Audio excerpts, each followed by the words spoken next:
Bismillahirrahmanirrahim. Assalamualaikum warahmatullahi wabarakatuh. Alhamdulillahilladzi hadana li hadza wa ma kunna linahtadiya laula an hadanallah. Laqad ja'at rusulu rabbina bil haqq wa nudu an tilkumul jannatu uristumuha bima kuntum ta'malun. Wa ashhadu an la ilaha illallah wahdahu la syarika lah wa ashhadu anna Muhammadan abduhu wa rasuluhu la nabiyya ba'dah. Sallallahu alaihi wa ala alihi wa ashabihi wa tabi'in wa tabi'it tabi'in wa man tabi'ahum bi ihsanin ila yaumiddin. Faqad qala Allah Ta'ala fi kitabihil karim, ya ayyuhalladzina amanu taqullaha haqqa tuqatih wa la tamutunna illa wa antum muslimun, amma ba'd. Bapak-bapak dan ibu-ibu jamaah Masjid Al-Mujahidin yang dirahmati Allah Subhanahu wa Ta'ala, mengawali kajian pada malam hari ini, marilah kita memanjatkan rasa syukur kehadirat Allah Subhanahu wa Ta'ala. Bersyukur terutama atas nikmat dari Allah ketika kita masih diberikan semangat untuk datang ke rumah Allah Subhanahu wa Ta'ala, khususnya masjid ini, dan masih diberi semangat untuk tawasau bil haqqi wa tawasau bis sabr, saling nasihat menasehati di dalam kebenaran dan di dalam kesabaran. Hakikatnya kita berkumpul di sini, baik saya maupun Bapak Ibu jamaah sekalian, saling membutuhkan. Khususnya saling membutuhkan dalam saling mengingatkan, karena peringatan bagi orang-orang mukmin sangat bermanfaat.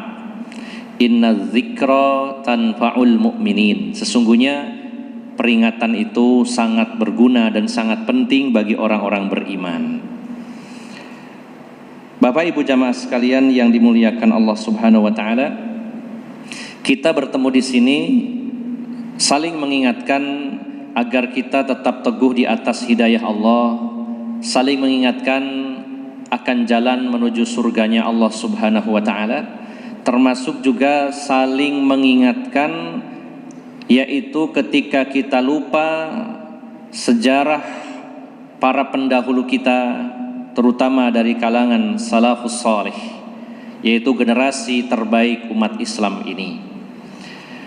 Maka selain kita mengkaji mungkin bab-bab tentang tauhid, mengkaji bab-bab tentang fikih, mengkaji tentang tafsir, tentang hadis, juga yang tidak boleh kita lewatkan adalah mengkaji tentang sirah.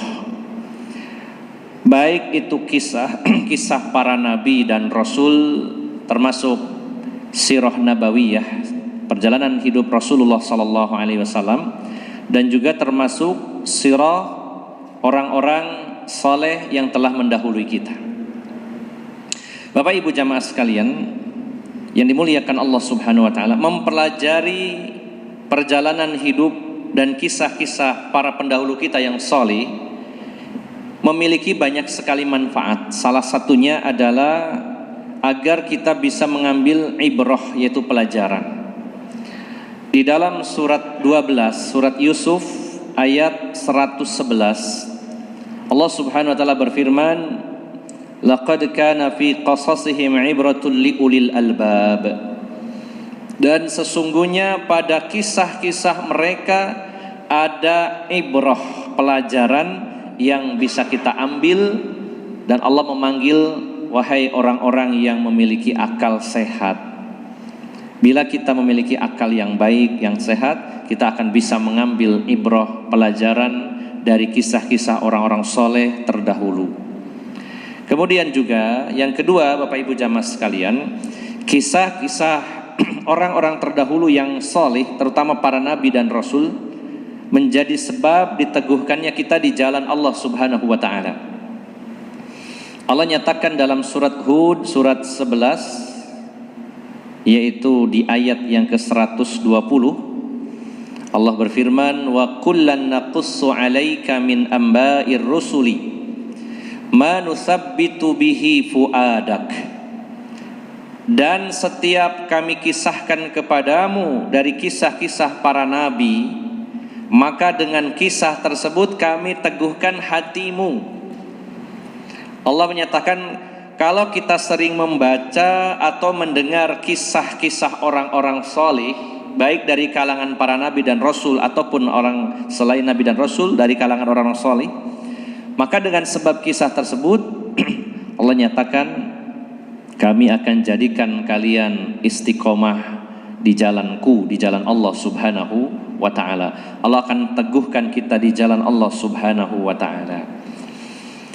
Maka Bapak Ibu jamaah sekalian, jangan lewatkan kita selingi kajian-kajian kita dengan kisah-kisah orang-orang soleh terdahulu, baik dari kalangan nabi dan rasul, termasuk dari generasi terbaik umat ini, yaitu dari kalangan sahabat, tabi'in maupun tabi'ut tabi'in.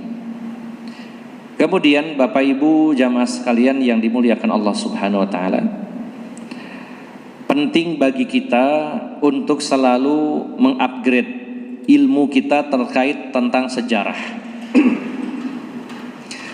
Baik sejarah yang belum kita ilmui, belum kita ketahui, atau sejarah yang sudah kita ketahui tapi masih memiliki kesalahan. Jadi bukan jaminan kalau saya tahu kisahnya sahabat Nabi, belum jaminan itu kisah yang benar. Ini harus terus kita upgrade, kita belajar bersama. Kita cari sumber-sumber yang bisa dipertanggungjawabkan. Karena ketika seseorang itu membaca, mendengar kisah dan terjadi distorsi atau mungkin terjadi penyisipan, pengurangan, penambahan atau bahkan pemutarbalikan fakta, maka itu akan berpengaruh kepada sikap kita, termasuk berpengaruh kepada akidah kita bahkan. Jadi jangan dianggap remeh Bapak Ibu jamaah sekalian. Kesalahan dalam membaca dan mendengar sejarah ketika diputarbalikan itu akan berpengaruh kepada keyakinan dan termasuk sikap kita kepada tokoh sejarah tersebut. Salah satunya Bapak Ibu jamaah sekalian, yaitu kisah para sahabat Nabi SAW. Berapa banyak kisah-kisah para sahabat yang diputarbalikan faktanya, terutama oleh orang-orang Syiah yang memang membenci bahkan mengkafirkan para sahabat. Jadi kalau kita tidak memiliki referensi yang lain, hanya satu referensi atau dua referensi, tapi yang kita jadikan referensi atau rujukan itu ternyata ditulis oleh orang-orang dan tokoh-tokoh Syiah, kita akan termakan oleh propaganda sehingga minimal kita jadi memandang rendah para sahabat Nabi SAW. Sebagai contoh Bapak Ibu jamaah sekalian, dulu saya pernah waktu SMP, karena memang suka membaca waktu itu. Kalau sekarang sudah tua, bacanya tambah sedikit gitu ya. Lebih banyak membaca situasi dan kondisi gitu. Dan juga membaca dan menganalisa. Kalau dulu lebih banyak kepada buku-buku. Dan ternyata tidak semua buku itu bisa dipertanggungjawabkan isinya. Saya sudah lupa nama penulis dan juga termasuk judulnya, tapi itu sudah lama. Dan itu menjadi satu keyakinan, kalau boleh saya bilang satu keyakinan yang juga akhirnya mempengaruhi sikap saya kepada para sahabat. Mungkin Bapak Ibu jamaah sekalian pernah mendengar kisah persengketaan, perselisihan antara Khalifah Ali bin Abi Thalib dengan sahabat yang lainnya, bahkan termasuk dengan Ummul Mukminin Aisyah radhiyallahu anha, yaitu sahabat Zubair bin Awam dan Thalhah bin Ubaidillah, sehingga terjadi perang saudara yang kita kenal dengan nama Waqi'atul Jamal, yaitu perang unta. Kubu Ali bin Abi Thalib sebagai khalifah yang resmi, Amirul Mukminin, Khulafaur Rasyidin yang nomor 4, pernah terjadi perang saudara dengan sahabat yang dipimpin oleh sahabat lain, yaitu Tolha dan Zubair, dan juga di sana ada Ummul Mukminin Aisyah radhiyallahu anha. Waktu itu saya baca karena memang penulis mengarahkan bahwa betapa buruknya Tolha bin Ubaidillah, betapa buruknya Zubair bin Awam, padahal dua sahabat ini sudah termasuk dari antara sahabat yang dijamin masuk surga dari 10 sahabat. Bahkan mendiskreditkan, merendahkan Ummul Mukminin. Bayangan kita kalau kita tidak mengoreksi sejarah ini secara benar, membayangkan Ummul Mukminin Aisyah wanita ikut perang melawan pemerintah yang sah, Ali bin Abi Thalib. Ini merupakan senjata ampuh bagi orang-orang Syiah untuk semakin menjelekkan para sahabat Nabi, termasuk juga istri-istri Rasulullah, termasuk Ummul Mukminin Aisyah radhiyallahu anha. Ya. Kemudian setelah itu perang yang lebih besar, yaitu perang Siffin antara kubu Khalifah Ali bin Abi Thalib dengan Muawiyah gubernur Syam. Sehingga pada kisah tersebut 70.000 sahabat dan sebagian tabi'in gugur dalam perang tersebut. Bukan jumlah yang sedikit, Pak. Sehingga ada image ya yang digiring oleh para penulis yang tidak bertanggung jawab ini, mengesankan bahwa betapa buruknya para sahabat sampai saling membunuh di antara mereka. Memperebutkan apa sebenarnya mereka, seolah-olah begitu. Sampai puluhan ribu meninggal. Ya. Dan terutama menjelek-jelekan karena orang Syiah menjelek-jelekan Muawiyah. Padahal Muawiyah bin Abi Sufyan ini salah satu penulis wahyu Rasulullah SAW, sahabat pilihan. Dijelekan, dirusak namanya. Dikatakan para sahabat itu orang-orang yang haus kekuasaan, suka menumpahkan darah dan lain-lainnya. Ini contoh bahwa ketika salah dalam membaca sejarah dan kita digiring oleh para penulis untuk mengarah kepada satu pemahaman atau satu sikap, maka ini sangat berbahaya.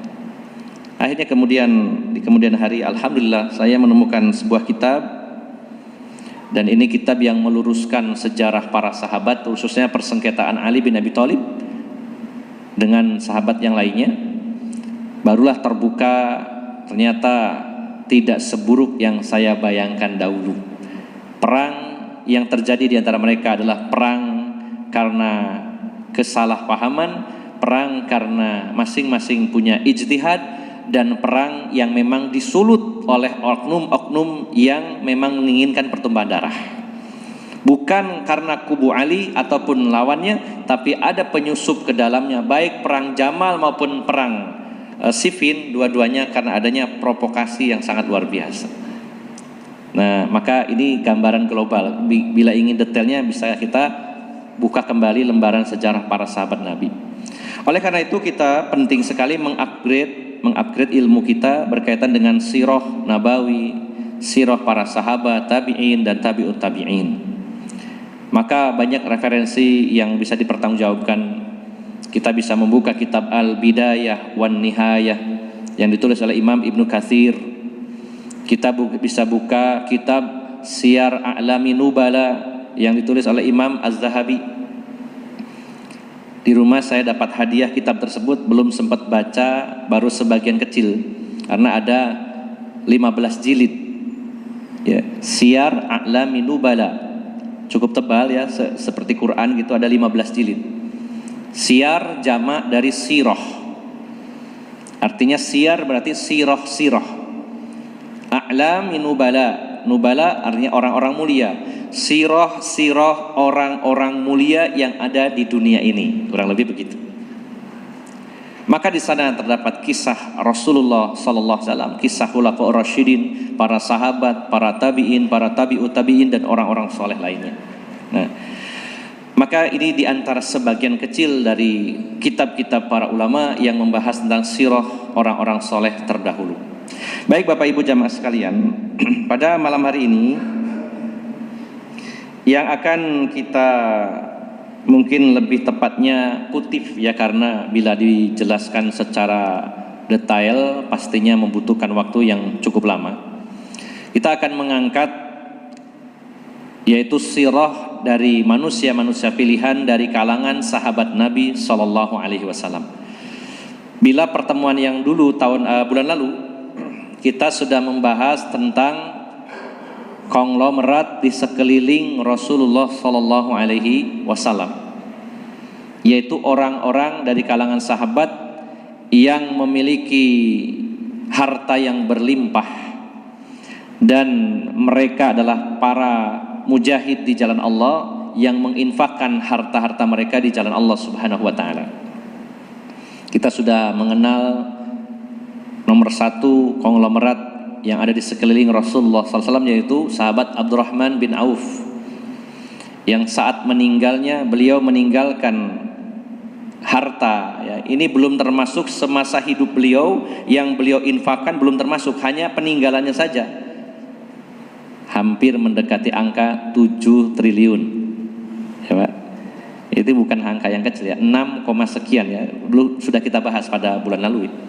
Ini peninggalan ya, Bapak Ibu jamaah sekalian, bukan total dari semua harta yang beliau dapatkan atau amanah dari Allah yang beliau pegang selama hidupnya, karena kontribusi beliau kepada kaum muslimin sangat besar sekali dan itu belum terhitung. Bagaimana hartanya Zubair bin Awam ya, yang mendekati angka 3, sekian triliun dan seterusnya di bawahnya. Ada Abdurrahman bin Auf, ada Zubair bin Awam, ada Sa'ad bin Abi Waqqas, ada Utsman bin Affan dan lain-lainnya. Ini sudah kita bahas. Maka pada edisi kali ini kita akan mengangkat sosok-sosok pribadi-pribadi sahabat Nabi sallallahu alaihi wasallam yang saya sebut atau saya tulis di tema kali ini, yaitu para pendekar di sekeliling Rasulullah Sallallahu Alaihi Wasallam. Dan sebelum membahasnya, saya mengutip tulisan Imam Ibnul Qayyim Al-Jauziyah rahimahullah dalam kitab Al-Furusiyah. Mungkin Bang Hendra ini sudah khatam barangkali Bang ya, kitab Furusiyah, karena pemanah ya, dan juga teman-teman. Karena ini salah satu kitab yang jadi referensi rujukan teman-teman panahan ya. Kitab Al-Furusiyah Al-Muhammadiyah, yaitu olahraga ketangkasan ala Rasulullah sallallahu alaihi wasallam, yang ditulis oleh Imam Ibnul Qayyim Al-Jauziyah rahimahullah. Saya mengutip di bab terakhir, beliau membagi manusia, terutama para lelaki, membagi manusia ke dalam 3 kategori. Yang pertama beliau mengatakan ar-rijal atau ar-rajul. Yang pertama ar-rajul, yang kedua nisfur rajul, yang ketiga la syai'un. Yang pertama ar-rajul, yaitu lelaki sejati. Kata beliau, lelaki sejati adalah lelaki yang memiliki 2 hal. Yang pertama kecerdasan, yang kedua keberanian. Punya kecerdasan dan punya keberanian. Ini adalah lelaki yang sempurna. Yang kedua nisfur rajul, separuh laki-laki. Bukan berarti separuhnya wanita ya. Separuh laki-laki kata beliau yang memiliki salah satunya. Ada yang cerdas tapi tidak punya nyali, ciut nyalinya, kecil nyalinya. Ada juga punya keberanian, nyalinya besar tapi tidak cerdas. Nah yang ketiga la syai', nggak ada apa-apanya. Ya wis gak cerdas, pengecut lagi. Silakan menilai dirinya masing-masing. Kita ini termasuk yang nomor berapa? Ar-rajul, nisfur rajul, atau la syai'? Kalau kita punya kecerdasan, punya keberanian, maka termasuk ar-rajul. Kalau punya cerdas saja tidak berani, nisfur rajul, atau berani saja tidak cerdas. Apalagi ya sudah tidak cerdas, nggak punya nyali lagi, maka la syai', nggak punya apa-apa. Nah, Bapak Ibu jamaah sekalian, para sahabat Nabi Shallallahu Alaihi Wasallam adalah pribadi-pribadi lelaki-lelaki yang sempurna. Mereka adalah orang-orang yang cerdas dan mereka adalah para pemberani. Ya. Sehingga kalau saya angkat nama-nama mereka sangat banyak, maka yang akan kita bahas adalah para sahabat Nabi yang selain memiliki keberanian tentunya dan kecerdasan, juga memiliki pengaruh besar dalam peradaban Islam. Ya. Ada tokoh-tokoh sahabat yang luar biasa kehebatan tempurnya, keberaniannya, kekokohannya, tapi mungkin tidak sampai dalam taraf ya level yang membawa pengaruh besar dalam sejarah Islam. Ya. Ini sangat banyak sekali jumlahnya. Maka yang kita akan angkat adalah sahabat-sahabat Nabi yang selain cerdas dan berani juga memiliki pengaruh besar dalam peradaban Islam, dalam sejarah Islam.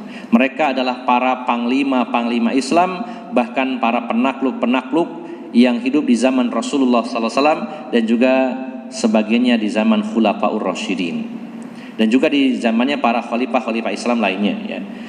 Bapak Ibu jamaah sekalian yang dimuliakan Allah Subhanahu Wa Taala. Kemudian satu poin lagi yang perlu kita garis bawahi, bahwa Allah Subhanahu wa taala mengajari kita bahwa dalam berjuang ini kita tidak bisa single fighter. Kita tidak bisa sendirian. Karena Rasulullah SAW dan para sahabat menjadi figur contoh yang Allah suguhkan, Allah hadirkan untuk kita. Sebenarnya kalau Allah berkehendak, Allah Maha Berkuasa, cukup mengutus Rasulullah SAW sendirian, pasti menang. Ya, bagi Allah hal mudah.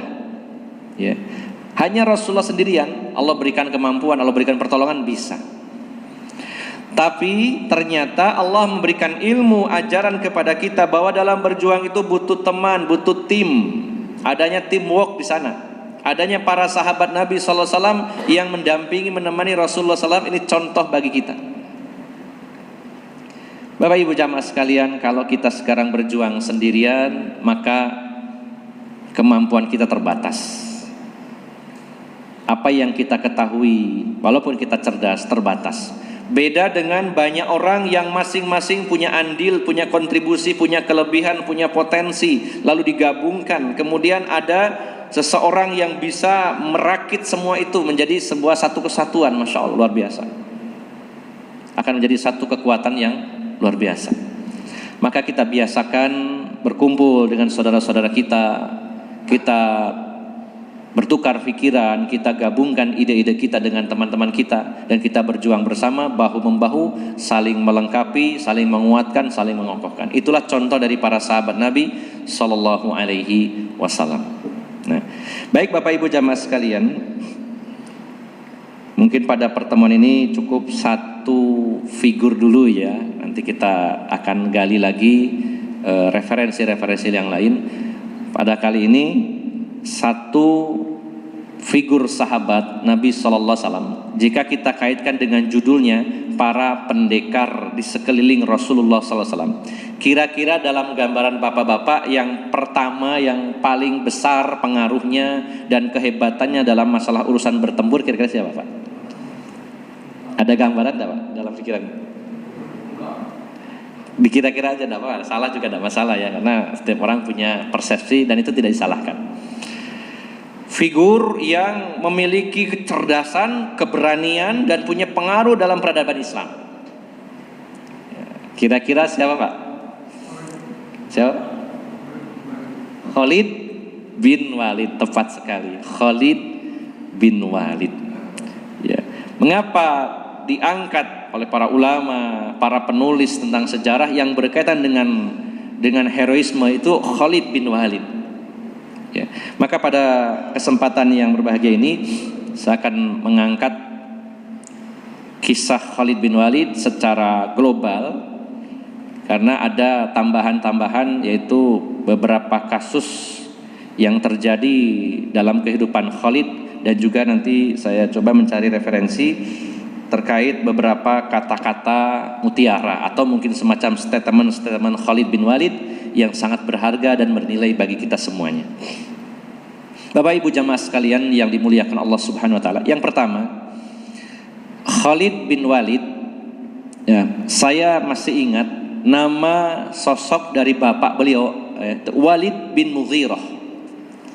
Walid bin Mughirah adalah tokoh Quraisy yang pernah dimintai tolong oleh orang-orang Mekah untuk melobi Rasulullah SAW karena beliau seorang yang kaya raya dan punya kemampuan sebagai negosiator, yaitu Walid bin Al-Mughirah, ya, dari Bani Makhzum, ya, sehingga Khalid bin Walid itu kunyahnya Abu Sulaiman Khalid bin Walid Al-Mughirah Al-Makhzumi, ya, dari Bani Makhzum. Walid bin Mughirah ini selain seorang pujangga, seorang orator ulung, kemudian juga seorang ahli negosiator, ya, dan seorang yang kaya raya.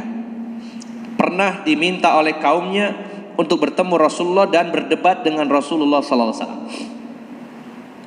Nah, ini ayahnya Khalid, yaitu Walid bin Al-Mughirah Al-Makhzumi. Kemudian dari sisi ibu, Khalid bin Walid, ibunya adalah Lubabah binti Al-Harith, bintu Al-Harith. Al-Harith ini punya putri selain Lubabah, yaitu Maimunah, yang jadi salah satu istri Rasulullah Sallallahu Alaihi Wasallam. Jadi ibunya Khalid punya adik, dinikah oleh Rasulullah Sallallahu Alaihi Wasallam. Jadi masih ada hubungan kekeluargaan dengan Rasulullah Sallallahu Alaihi Wasallam. Nah, ini gambaran dari sisi nasab beliau. Dan sebagaimana kita ketahui, pada saat itu bangsa Arab termasuk di Mekah maupun sekitarnya, karena bersuku-suku, berkabilah-kabilah, dan sering terjadi perang antar satu suku dengan suku yang lainnya, maka satu suku itu akan merasa bangga jika punya tokoh yang ahli tempur. Semakin dia ahli di bidang pertempuran, baik itu kemampuan teknis dalam menggunakan senjata, kendaraan tempur, maupun secara strategi, siapa yang mumpuni maka akan sangat bernilai pada saat itu. Bahkan saking bangsa Arab waktu itu, ya, banyaknya peperangan antar suku, sehingga mereka sangat membutuhkan kaum laki-laki, dan wanita dianggap tidak dibutuhkan, sampai bayi-bayi perempuan dikubur hidup-hidup. Ketika di antara mereka mendengar berita bahwa istrinya melahirkan bayi perempuan, maka mereka merasa malu. Kenapa hal ini bisa muncul? Karena mereka menginginkan punya anak laki-laki yang jadi prajurit, yang jadi panglima, dan itu membanggakan dirinya dan kaumnya. Sehingga pada saat itu wanita sangat direndahkan di masa jahiliyah. Kalau kita mengenal lebih jauh bagaimana masa kecilnya Khalid bin Walid, maka Walid bin Al-Mughirah ini seorang yang kaya raya, berpengaruh. Ketika anak laki-lakinya Khalid itu dalam usia yang masih kecil, maka sudah disetting dari kecil gimana caranya supaya Khalid ini ahli dalam pertempuran, mahir dalam menggunakan semua senjata, baik pedang, tombak, panah, ahli dalam berkuda dan kendaraan tempur lainnya. Termasuk juga diajari strategi-strategi perang. Dan Allah memberi karunia kepada Khalid adalah seorang yang sangat cerdas. Sehingga lengkap sudah, ahli tempur, ahli strategi, orang tuanya kaya raya. Sehingga dengan kekayaannya itu orang tuanya memang menyeting Khalid ini supaya kelak di kemudian hari jadi seorang pemimpin, jadi panglima perang. Karena itu akan membanggakan orang tuanya. Maka sejarah mencatat, selama beliau bertempur dan sebeliau menjadi panglima, baik sebelum keislaman maupun setelah keislaman beliau, tidak pernah dikalahkan. Baik secara pribadinya maupun pasukan yang beliau pimpin, tidak pernah mengalami kekalahan. Sebagai contoh Bapak Ibu jamaah sekalian, waktu peristiwa perang Uhud, Maka pemimpin tertinggi pasukan Quraisy adalah Abu Sufyan. Lalu Abu Sufyan membagi pasukan menjadi dua sayap, sayap kanan dan kiri. Sayap kanan dipimpin oleh Khalid bin Walid dan sayap kiri oleh Ikrimah bin Abu Jahal. Nah, maka saat terjadi perang Uhud, yaitu dekat di Gunung Uhud, di sesi pertama kaum muslimin mendapatkan kemenangan dengan sebab 50 pemanah berada di Bukit Romat. Disetting oleh Rasulullah dari 700 personil, yang 50 berada di atas Bukit Romat, yang 650 langsung berhadapan dengan musuh, face to face begitu. Maka saat terjadinya perang di sesi awal, Khalid dan pasukannya tidak ikut terlibat. Ya, beliau menahan sayap kanan untuk meneliti, memperhatikan dulu bagaimana jalannya pertempuran yang terjadi pada saat itu. Ini salah satu kecerdikan Khalid bin Walid. Maka banyak di antara mereka yang terbunuh, terutama dengan lontaran anak panah, yang konon kabarnya jarak jangkauannya waktu itu sekitaran, kata para ulama ahli panahan ini, sekitar antara 150-an meter dari Bukit Romat menuju musuh. Itu jarak yang lumayan menengah mungkin ya Bang Hendra ya, segitu. Kalau zaman saya dulu panahannya 20 meter, Bang Hendra sudah 170-an mungkin ya. Itu jaraknya segitu. Masya Allah, para sahabat yang 50 orang ini benar-benar ahli ya. Ketika mereka taat komando dan ketika mereka mau bersinergi ya, mau bekerja dalam tim dengan baik, ketika Rasulullah merintahkan kalian jangan turun dari bukit ini apapun yang terjadi, apakah kami dibantai atau kami menang, pokoknya jangan turun. Maka Khalid bin Walid di awal perang dengan pasukan beliau tidak langsung terlibat dalam pertempuran. Beliau hanya memandang, mengawasi dari kejauhan. Beliau sangat jeli, oh ternyata kunci kemenangan pasukan Islam pada saat itu adalah adanya para pemanah yang ada di atas bukit. Itu salah satu kuncinya. Maka beliau mencari momen yang tepat bagaimana caranya melumpuhkan pasukan pemanah yang ada di atas. Qadarullah, setelah sesi pertama musuh melarikan diri, terkocar-kacir, lalu para sahabat memunguti ghanimah. Dalam bayangan para sahabat sudah menang dan perang sudah selesai karena musuh lari. Lalu para pemanah yang berjumlah 50 orang, mereka qadarullah yang ada satu kesalahan, yaitu tidak taat komando, turun ikut memunguti ghanimah ya, yaitu sekitar 40 orang, hanya tersisa 10 orang. Maka disinilah kesempatan Khalid bin Walid untuk melipir. Jadi tidak langsung menyerang dari depan, tapi lewat belakang, muteri bukit, lalu membantai habis pasukan pemanah yang ada di atas, lalu menyerang kaum muslimin dari belakang. Sehingga gugurlah 70 sahabat sebagai syuhada, termasuk para sahabat pilihan. Ada di antaranya Mus'ab bin Umair, ada di antaranya Hamzah bin Abdul Muthalib ya, dengan rata-rata luka yang parah dan sangat ya mengenaskan ya pada saat itu, sehingga 10% pasukan Islam gugur sebagai syuhada, yaitu 70 orang dari 700 orang. Maka Bapak Ibu jamaah sekalian, disinilah bukti bahwa Khalid bin Walid memang cerdas, pemberani sejak sebelum keislamannya. Kemudian pasca perang Uhud, beliau memang yang jauh-jauh hari sebenarnya tertarik dengan Islam, namun setelah pasca perang Uhud barulah beliau menemui Rasulullah SAW dan menyatakan keislamannya. Dan ini sangat membahagiakan Rasulullah SAW, dan beliau langsung mengangkatnya sebagai salah satu panglima Islam di zaman Rasulullah SAW. Termasuk dalam peristiwa Fathu Mekah, Khalid bin Walid ini sangat diandalkan oleh Rasulullah SAW. Nah, ini gambaran awal tentang profil Khalid bin Walid.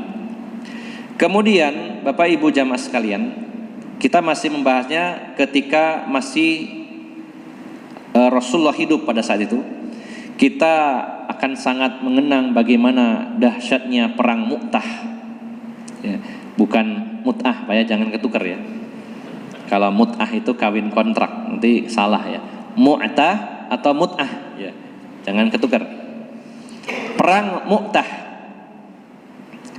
Di mana perang ini kaum muslimin berhadapan dengan pasukan Romawi yang terlatih ya.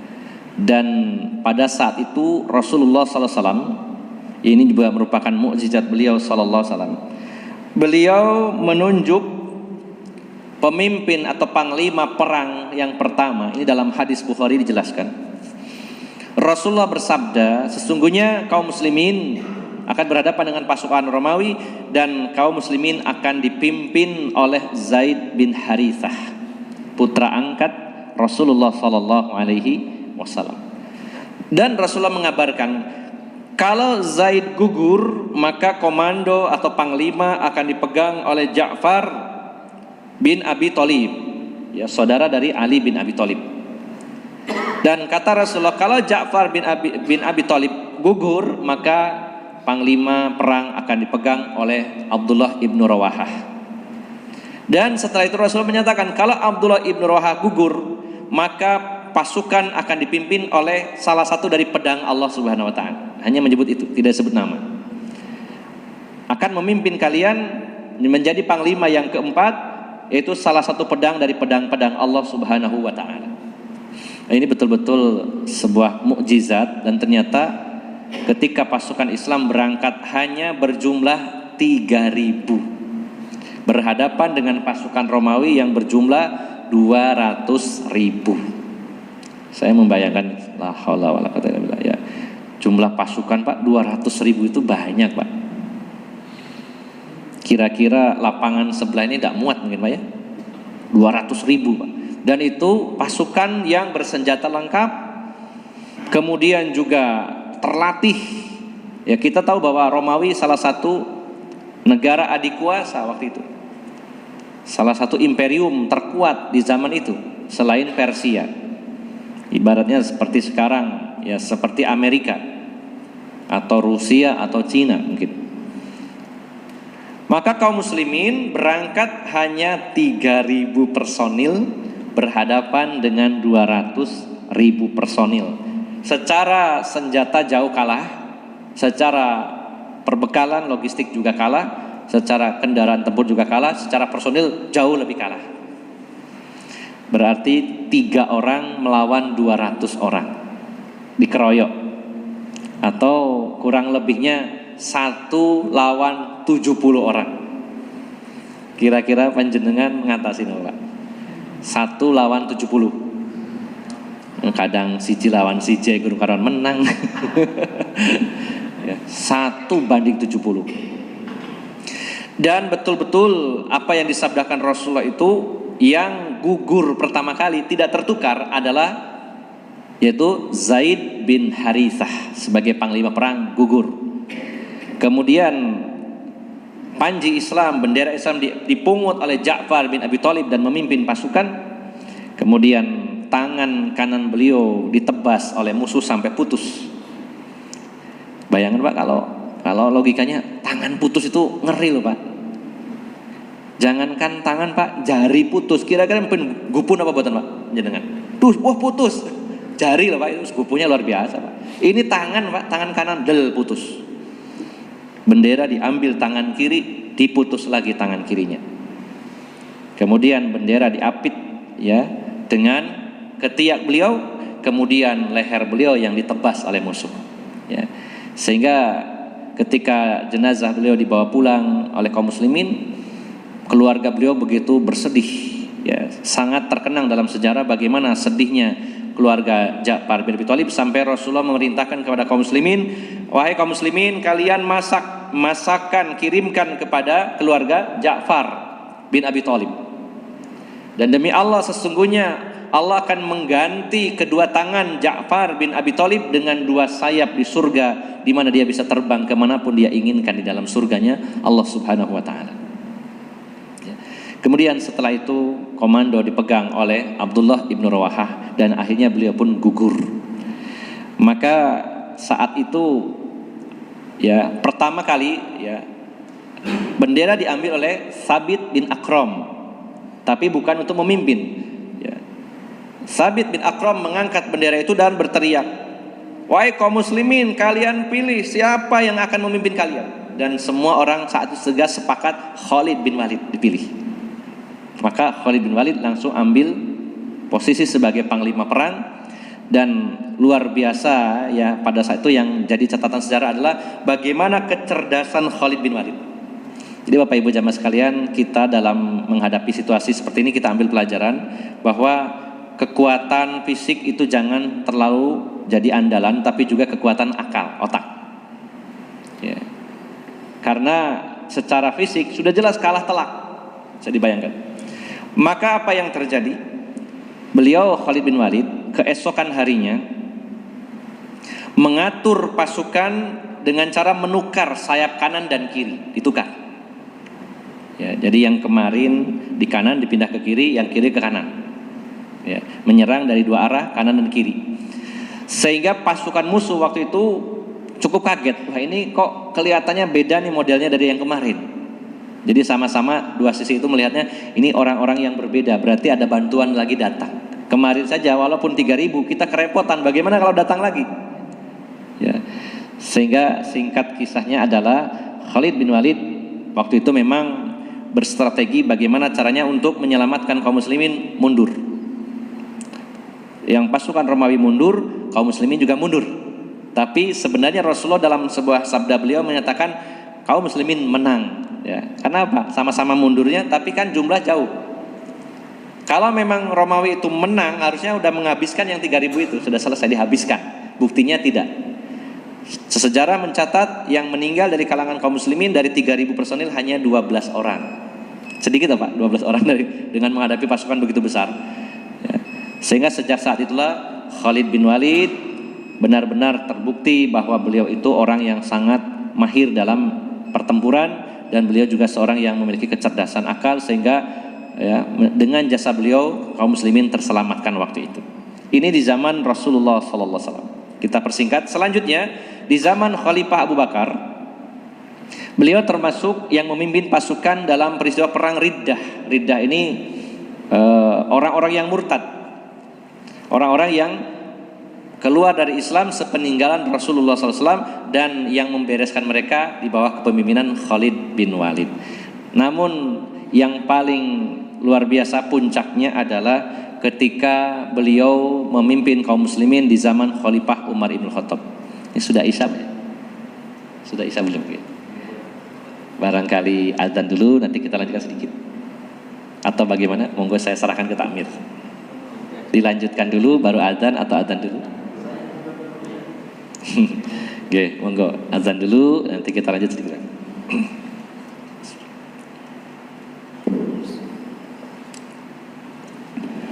Allahu Akbar, Allahu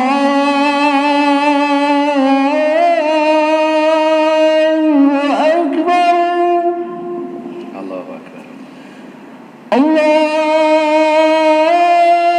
Allahu Akbar, Allahu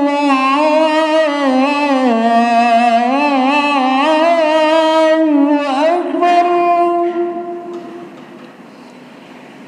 Asyhadu an la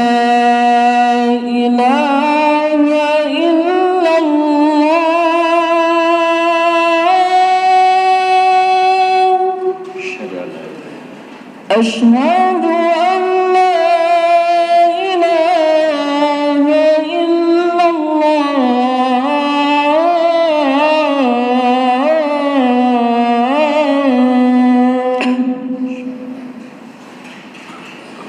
أشهد أن محمدًا رسول الله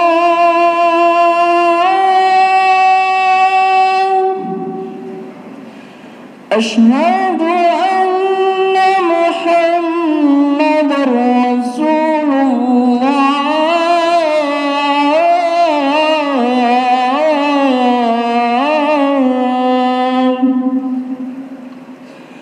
حي على الصلاة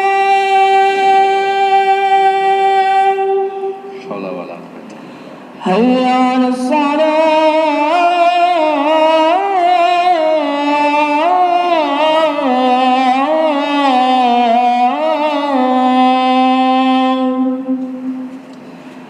حي على الفلاح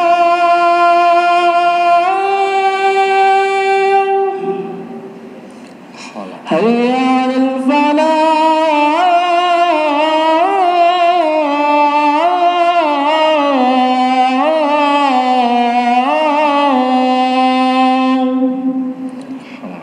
الله أكبر الله أكبر لا إله إلا الله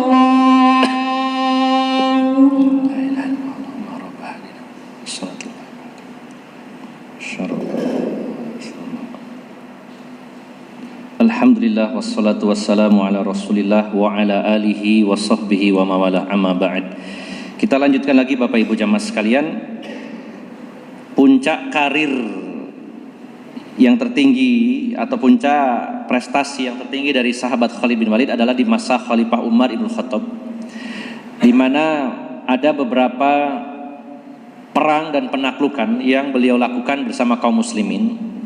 Di antaranya yang pertama ketika beliau menaklukkan Irak yang saat itu dikuasai oleh pasukan Bizantium Romawi dalam peristiwa perang Yarmuk. Ini sangat terkenal sekali.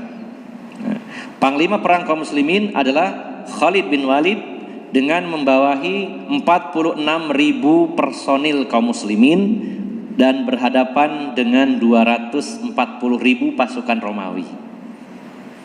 Jauh ya Pak ya, antara 46.000 dengan 240. Jadi 46 melawan 240. Jadi berapa kali lipatnya ya Pak? Sekitar 6 ya, 6 kali lipatnya ya, 1 lawan 6 ya.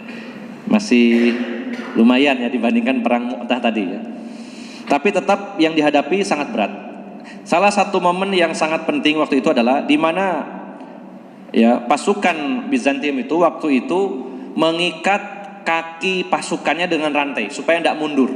Sudah jumlahnya banyak, kemudian kaki mereka dirantai, satu sama lain terikat supaya nggak bisa melarikan diri. Ini kan sesuatu yang sangat berat.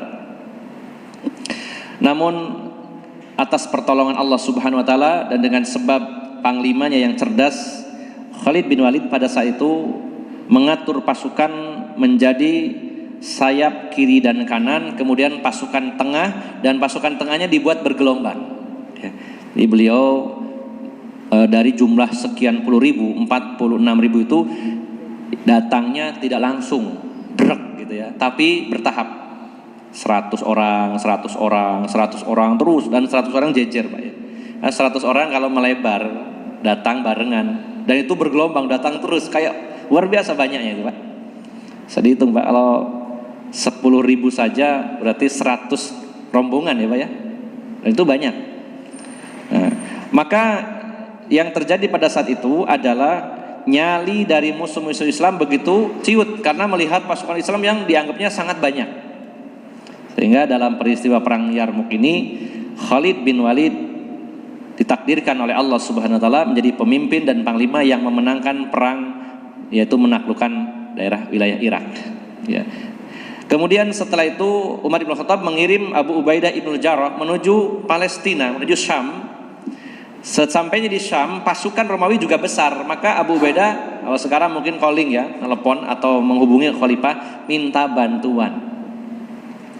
Maka Khalid bin Walid dengan pasukan yang ada berangkat menuju Syam dari Irak. Sejarah mencatat kurang lebih 5 hari 5 malam, dan itu perjalanan yang super cepat, sampai-sampai pasukan Abu Ubaidah ibn Jarrah kesalip. Jadi minta bantuannya duluan gitu. Masya Allah. Sebelum sampai udah minta bantuan, begitu mendekat bantuannya udah duluan datang. Sehingga juga singkat kisah, kaum muslimin menaklukkan Palestina. Bahkan Khalifah Umar datang sendiri ke Palestina untuk menerima kunci kota Palestina, dan Palestina jatuh ke tangan kaum muslimin. Nah, ini diantara perang yang terjadi di masa Khalifah Umar. Nah, ada satu kisah yang perlu diangkat, bahwa ketika pemerintahan Umar ibn Khattab, Umar ibn Khattab mencopot Khalid bin Walid dari posisi panglima menjadi prajurit biasa. Ini sesuatu yang sangat fantastis dan luar biasa. Ya. Nah, ini yang sering diputarbalikkan faktanya oleh orang-orang yang membenci para sahabat, sehingga mereka memfitnah kedua sahabat ini dan mengatakan bahwa kedua sahabat ini saling bermusuhan sejak kecil. Jadi bahasa mudahnya itu mereka mengatakan Umar ibn Khattab itu sentimen kepada Khalid, ya, tidak mau dikalahkan, tidak mau kalah pengaruh. Ya. Itu yang terjadi atau yang ditulis oleh sebagian ahli sejarah yang mendiskreditkan para sahabat Nabi Sallallahu Alaihi Wasallam.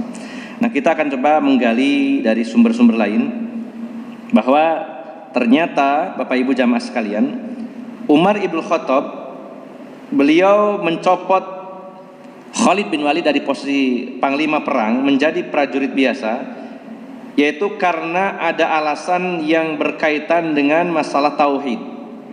Ya. Ini ada beberapa referensi termasuk dari tulisan Ibnu Taimiyah dan lain-lain. Jadi ada alasan tauhid. Kenapa? Karena waktu itu Bapak Ibu jamaah sekalian, ada keyakinan di tengah-tengah kaum muslimin bahwa Khalid itu adalah Soni'un Nasr, dikatakan sebagai Soni'un Nasr, pembuat pertolongan. Jadi yang membuat pertolongan itu adalah Khalid bin Walid, dan mereka sangat mengandalkan Khalid bin Walid melebihi Allah Subhanahu wa taala. Ini sebagian kaum muslimin ada yang punya keyakinan itu.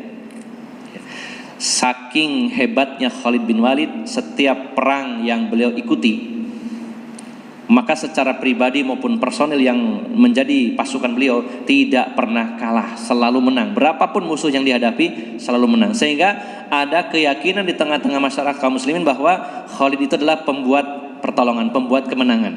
Dan mereka akhirnya sebagian kaum muslimin ada yang begitu menyandarkan nasib kaum muslimin kepada Khalid bin Walid, dan ini berbahaya untuk akidah kaum muslimin. Khalifah Umar tahu bahwa dengan dipimpinnya pasukan Islam oleh Khalid menjadi sebab kemenangan, tetapi ada yang lebih penting dari kemenangan perang, yaitu tentang menjaga akidah kaum muslimin, menjaga tauhid kaum muslimin. Kita akan melihat bagaimana dalam kitab Al-Bidayah wa Nihayah Imam Ibnu Katsir menulis perkataan Umar ibn Khattab.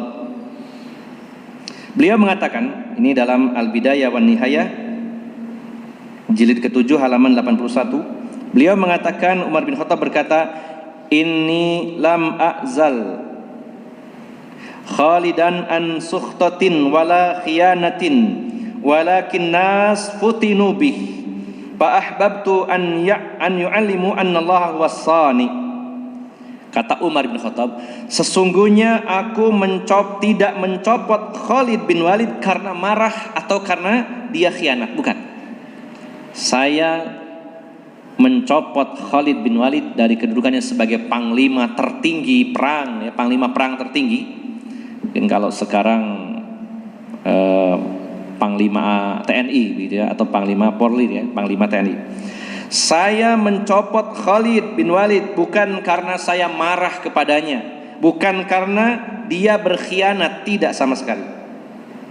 Walakin nas, akan tetapi manusia telah terfitnah, ya, futinubi, manusia telah terfitnah oleh Khalid bin Walid, dan aku ingin manusia tahu bahwa Allah lah as-sani, Allah lah yang membuat kemenangan, Allah lah yang membuat pertolongan, bukan Khalid bin Walid. Ini begitu perhatian Pak masalah akidah. Pemerintah Islam yang dicontohkan oleh para khulafaur rasyidin dan para khalifah lainnya, poin pertama dalam urusan bernegara adalah menjaga akidah kaum muslimin. Kalau negara itu negara Islam, maka urusan akidah itu nomor satu. Setiap perusak akidah, munculnya aliran sesat, munculnya penyimpangan-penyimpangan, itu menjadi PR pertama dan utama sebuah negara Islam. Tidak seperti di sini ya, qadarullahnya ya. Kesesatan, penyimpangan, orang-orang menebarkan kesesatan dengan leluasa, bebas. Bahkan sebagiannya lagi dilindungi, ya, tidak goyang sama sekali Pak. Mau di demo, mau di apa, nggak goyang, balas. Ya, ini sangat disesalkan ya, disayangkan. Padahal menjaga akidah rakyat, ya, menjaga akidah kaum muslimin ini menjadi prioritas sebagaimana Khalifah Umar, sampai-sampai beliau mengalahkan sebenarnya keinginannya bahwa Khalid ini adalah panglima perang yang luar biasa, prestasinya tinggi, tapi beliau kalahkan demi akidah kaum muslimin. Bukan karena beliau marah atau benci, bukan karena Khalid berkhianat, tidak, tapi demi kebaikan bersama, terutama akidah kaum muslimin. Kemudian juga dalam kitab lain, Syiar A'lam An-Nubala, Syiar A'lamin Nubala, jilid 1 halaman 378, Khalifah Umar berkata, ya, la'unzi'anna Khalidan hatta yu'lama anna Allah Ta'ala innama yansuru dinahu, yakni bighairi Khalid. Sungguh aku akan mencopot jabatan Khalid dari panglima, sehingga manusia akan tahu bahwa Allah mampu menolong agamanya tanpa adanya Khalid. Ini yang diinginkan oleh Khalifah Umar adalah sesungguhnya Allah mampu memenangkan kaum muslimin tanpa adanya Khalid bin Walid. Ini sangat penting pada saat itu, karena terlalu banyak orang yang mengeluh-elukan, mendewa-dewakan, sampai-sampai mengatakan dia adalah Sani'un Nasr, dialah pembuat kemenangan, dialah pembuat pertolongan, dialah yang membawa kemenangan kaum muslimin, bukan menyandarkan kepada Allah Subhanahu wa taala. Ya. Maka begitu pula dalam referensi yang lainnya, bahwa intinya adalah Khalifah Umar mencopot jabatan Khalid dari panglima perang menjadi prajurit biasa karena demi menjaga akidah kaum muslimin. Kemudian Bapak Ibu jamaah sekalian yang dimuliakan Allah Subhanahu wa taala, ada tambahan dalam kitab Majmu' Fatawa, Syekhul Islam Ibnu Taimiyah menjelaskan. Jadi dalam versi yang lain, mengapa Khalifah Umar menurunkan, mencopot jabatan Khalid dari panglima menjadi prajurit biasa dan mengangkat Abu Ubaidah Ibnul Jarrah sebagai panglima perang saat itu. Kata Syekhul Islam Ibnu Taimiyah, karena karakter Umar Ibnul Khattab yang sangat tegas dan keras itu sama dengan Khalid, tegas, keras. Maka Abu Ubaidah Ibnul Jarrah adalah seorang panglima yang penuh dengan kelemah lembutan. Ya, dalam arti lemah lembut kepada kaum muslimin, bukan waktu perang terus gemulai itu, bukan. Maka khalifahnya tegas, keras, klop dengan panglimanya yang lemah lembut. Ya, bisa enak gitu. Sementara di zaman Abu Bakar ini lemah lembut, panglimanya yang keras, itu Khalid bin Walid, klop juga. Ini adalah alasan yang diajukan oleh Syekhul Islam Ibnu Taimiyah demi kebaikan, agar sinergi yang terjadi lebih baik antara pemimpin yang tegas dengan panglima perang yang lemah lembut, begitu klop. Nah, maka Bapak Ibu jamaah sekalian yang dimuliakan Allah Subhanahu wa taala, akhirnya Khalid bin Walid diturunkan jabatannya dari posisi dari posisi panglima perang menjadi prajurit biasa. Bapak Ibu jamaah sekalian, yang terakhir ini saya mengutip beberapa perkataan Khalid, namun mungkin salah satu saja. Ya, dari sekian banyak statement beliau yang luar biasa. Di antaranya beliau pernah juga mengirimkan surat kepada pemimpin Persia, dan beliau mengatakan sesungguhnya kami adalah pasukan yang mencintai kematian sebagaimana kalian mencintai kehidupan. Atau dalam lafaz yang lain, kami adalah pasukan yang mencintai kematian seperti kalian mencintai khamr kalian. Nah, sehingga musuh belum perang sudah ngeser, Pak ya. Berhadapan dengan pasukan yang mencintai kematian, wah susah ini dilawannya. Nah, ada satu poin saja yang ingin saya sampaikan di sini, tulisan atau perkataan Khalid bin Walid yang dicatat dalam sejarah, dan ini sangat fenomenal, yaitu ketika beliau menjelang wafat pada tahun 21 Hijriah. Beliau ditakdirkan meninggal di atas tempat tidur. Pada saat sakratul maut menjelang wafatnya, beliau mengatakan, "Wa ha ana amutu fi sariri mithlul masyiyati tamut asa an la tanamu uyunul jubana." Beliau mengatakan, Ini sebenarnya potongan ya. Kalau redaksi lengkapnya, Khalid bin Walid mengatakan, sesungguhnya demi Allah saya sudah mengikuti perang ini dan perang itu. Puluhan bahkan ratusan perang sudah saya ikuti. Tidak ada sejengkal pun dari tubuhku kecuali ada bekas sabetan pedang, tusukan tombak, kena panah. Jadi tubuhnya Khalid bin Walid itu mulai dari ujung kepala, ujung rambut sampai ujung kaki. Tidak ada sejengkal pun yang lolos.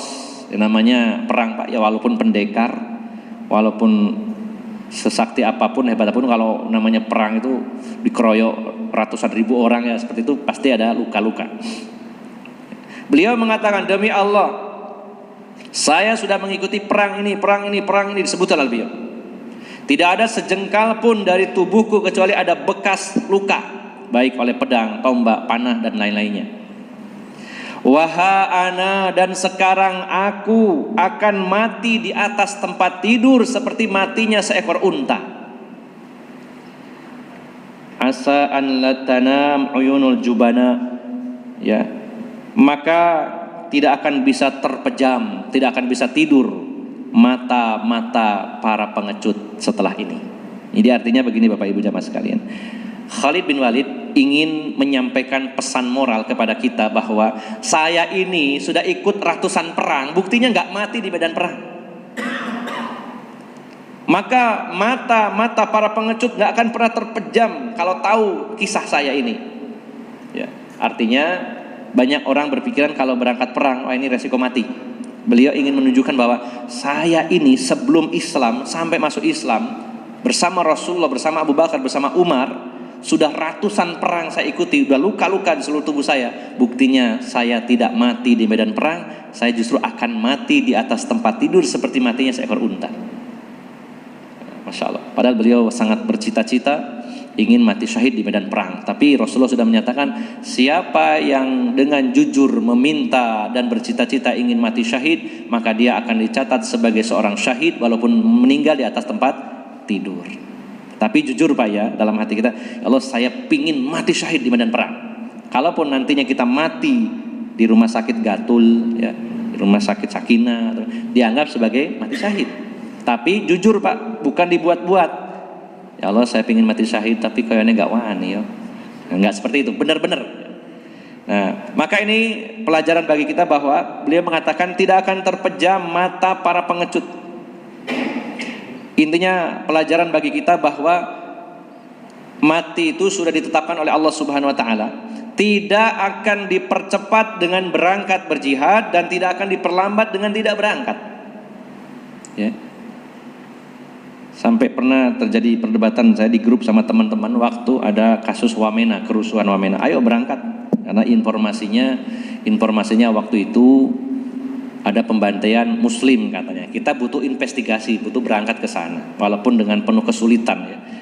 Tapi akhirnya tidak ada yang berangkat waktu itu. Akhirnya ada berbagai macam alasan yang diajukan. Ini bagi saya sebagai pelajaran juga ya. Sampai terjadi perdebatan juga. Salah satunya adalah ada yang berdalil bahwa orang-orang yang mati syahid itu tertahan di pintu surga kalau punya utang. Maka saya nggak bisa berangkat soalnya utangku akeh. Jadi alasannya itu Pak. Saya tanya, apakah ada di zaman Rasulullah SAW ketika akan berangkat perang didata dulu, dia utang nggak? Dia utang, nggak usah budal. Dia utang nggak punya, ayo berangkat. Apakah seperti itu Rasulullah? Ini memang berkaitan dengan masalah hutang piutang. Artinya kita jangan meremehkan hutang piutang, masalah hutang, karena bisa menjadi penghalang masuk surga gara-gara hutang walaupun dia seorang yang mati syahid. Tapi bukan dijadikan dalil untuk tidak berangkat berjihad hanya gara-gara alasan saya punya utang. Bukan, karena Rasulullah juga meninggal dalam keadaan punya utang. Ya. Dan saya tanyakan juga, apakah kalau berangkat lalu sampean akan mati di sana dan belum bayar utang? Jaminan enggak bahwa nanti mati enggak bisa bayar utang? Bisa jadi sampean di sini tidak berangkat, mati juga belum lunas juga utangnya. Nah, jadi dalil ini jangan diarahkan untuk menghalangi orang berjihad. Wah saya nggak bisa berangkat soalnya saya akeh utangnya. Wah kalau begitu nggak ada yang berangkat Pak. Rata-rata kita punya utang soalnya Pak. semasjid ini ada nggak yang bebas utang? Saya berbaik sangka mungkin semuanya bebas utang ya. Entah berapapun kita punya utang. Maka ini pelajaran bagi kita bahwa seseorang tidak akan dipercepat kematiannya dengan berangkat berperang di jalan Allah, dan tidak akan ditunda kematiannya ketika dia tidak berangkat. Yang terakhir kita simpulkan Bapak Ibu jamaah sekalian, beliau Khalid bin Walid salah satu pendekar dan kesatria yang ada di sekeliling Rasulullah SAW dan Khulafaur Rasyidin, terutama Abu Bakar dan Umar. Dan beliau adalah figur teladan bagi kita semuanya. Terutama yang pertama yang perlu kita teladani adalah kecerdasan dan keberanian, nomor satu. Yang kedua, ini yang luar biasa hebatnya adalah keikhlasan beliau. Beliau menjabat panglima perang yang sangat terkenal, dielu-elukan, didewa-dewakan, tiba-tiba dicopot jadi prajurit terendah yang biasa. Dan beliau mengatakan, saya berperang untuk Allah, bukan untuk Umar, maka saya akan terus berperang walaupun saya jadi prajurit biasa, tetap perang. Nah, ini ikhlasnya luar biasa Pak. Karena pada hari ini ujian kita banyak ya, orang baru dicopot jadi ketua takmir saja udah mutung. Ya. Wah, ini ketua yayasan diturunkan jadi anggota. Wis enggak yayasan-yayasan. Nah, ini ujian bagi kita Pak. Kalau kita bergabung dalam sebuah komunitas, perkumpulan, apakah yayasan atau perkumpulan atau mungkin di masjid, kita diberi kepercayaan dan kita sebaik-baiknya mengamalkan amanah, tiba-tiba forum menginginkan kita turun, maka orang yang ikhlas tidak akan berubah, terus dia akan berjuang sebagai apapun, karena bukan untuk manusia, untuk Allah Subhanahu Wa Taala. Tapi rupanya, wah Ustadz kan manusia punya perasaan. Nah, ini perasaannya harus dikalahkan Pak. Kalau orang itu ada mikir, ya namanya manusia Ustadz kan punya hati, punya perasaan, digitu-gitukan ya nggak enak. Saya itu sudah berjuang mati-matian, sekarang saya diturunkan. Itu banyak Pak yang kayak gitu sambat gitu. Ini ujian ya. Khalid bin Walid ini bukan ecek-ecek Pak, panglima perang kekhalifahan Islam. Didewa-dewakan, istilahnya dielu-elukan, diturunkan begitu saja jadi prajurit biasa, dan beliau tetap berjuang di jalan Allah Subhanahu wa Ta'ala. Tidak ada dalam catatan sejarah dia mutung, ngambek, terus gak ikut perang gara-gara gak jadi panglima, begitu ya. Ini pelajaran yang penting. Dan yang terakhir, bahwa pesan beliau sangat mendalam, bahwa orang-orang yang pengecut hendaknya berpikir bahwa sifat pengecutnya ini tidak akan memperpanjang umurnya. Dan siapapun yang berani di antara kita tidak akan mempercepat kematiannya. Kematian sudah ditakdirkan, ditetapkan oleh Allah, tidak maju dan tidak mundur. Apakah gugur di medan perang atau di atas tempat tidur, itu semua sudah ditetapkan oleh Allah Subhanahu wa Ta'ala. Inilah pelajaran yang bisa kita ambil dari kisah heroik seorang panglima Islam, yaitu Khalid bin Walid. Semoga kita bisa meneladani beliau, dan semoga kita diberi kesempatan oleh Allah Subhanahu wa Ta'ala untuk berjumpa beliau di surganya Allah Subhanahu wa Ta'ala. Demikian, semoga bermanfaat. Mohon maaf atas segala kekurangan. Aqulu qawli hadza wa astaghfirullah li wa lakum wa akhiru da'wana anil hamdulillahirabbil alamin. Subhanakallahumma wa bihamdika asyhadu an la ilaha illa anta astaghfiruka wa atubu ilaik. Wassalamu alaikum warahmatullahi wabarakatuh.